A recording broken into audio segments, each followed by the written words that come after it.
Elden Ring Shadow of the Erdtree has arrived, and it's everything fans of FromSoftware's epic action RPG series could have hoped for and more.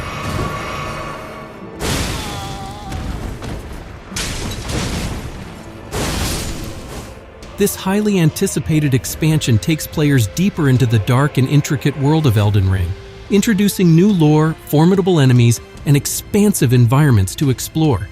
Here's a detailed review of this latest addition to the Elden Ring universe. Shadow of the Erdtree takes players to the Land of Shadow, a place that has been hidden away, where the laws of the venerated Golden Order that governs the lands between were written in blood, and that has been forgotten and left to fester.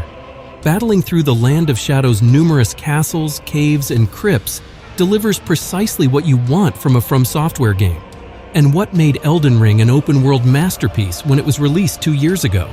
It offers the same thrilling sense of player-empowered exploration, rewarding discovery, and the satisfaction of triumphing over adversity.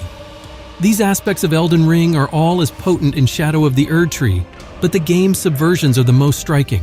Unsurprisingly, conquering the Land of Shadow is challenging.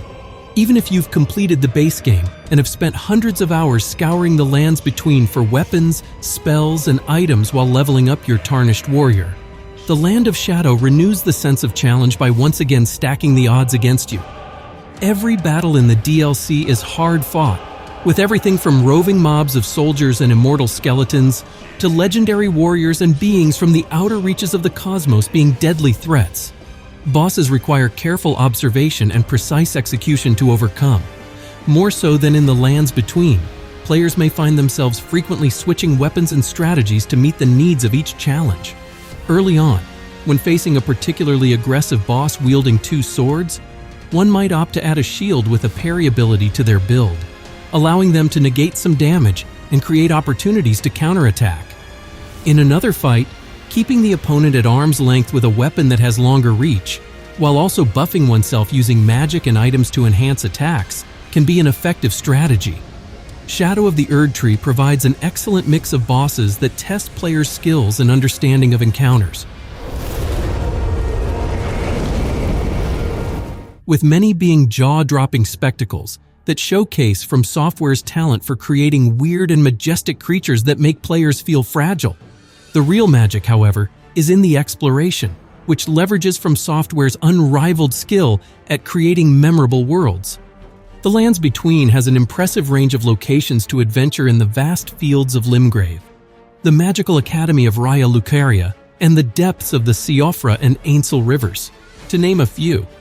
But its key areas are all spread out across a significant landmass. The Land of Shadow manages to capture the same sense of scale, but is more dense in its construction. I'm probably dead here.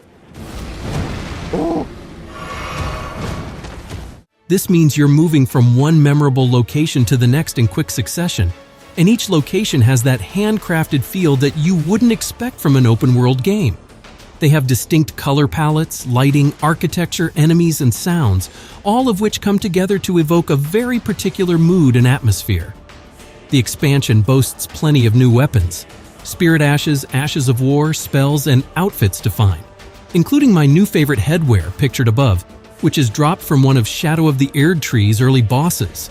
There are dozens of new enemies to encounter, a great lineup of boss battles to both locate and overcome, and some of the most beautiful locations FromSoftware has ever produced.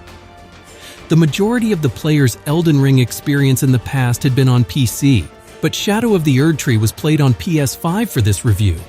There were no issues playing with ray tracing turned on while progressing through the main story. But once the DLC was reached, there were noticeable texture pop-in issues, stuttering and frame rate drops that eventually forced the game to be switched back to performance mode instead of quality. After playing through all of Armored Core 6, FromSoft's last title, which includes arguably even higher levels of on-screen activity, without causing the PS5 any such framerate issues, it was a little surprising. The biggest negative aspect of Shadow of the Erdtree is that nothing has completely blown the player's mind like discovering Nokron for the first time did.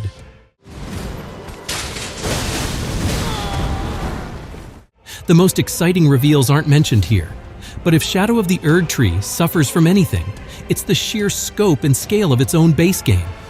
Elden Ring is sprawling on a grand scale, massive enough on its own to qualify as 2 or 3 separate games already. And in contrast, Shadow of the Erdtree feels like a tighter, more compressed world. A world that's still basically the size of Atlas Plateau plus Liurnia, to be clear, but denser. Elden Ring Shadow of the Erdtree is a masterful expansion that builds upon the foundation of the base game while introducing new and exciting elements. Its dark and intricate storyline, expansive environments, formidable enemies, and gameplay enhancements make it a must-play for fans of the series. FromSoftware has once again delivered an experience that is both challenging and deeply rewarding, cementing Elden Ring's place as a landmark title in the action RPG genre. Please share your thoughts with us, and remember to hit the like button in today's video. Stay tuned for our next video, where we'll bring you even more exciting content. Thanks for watching.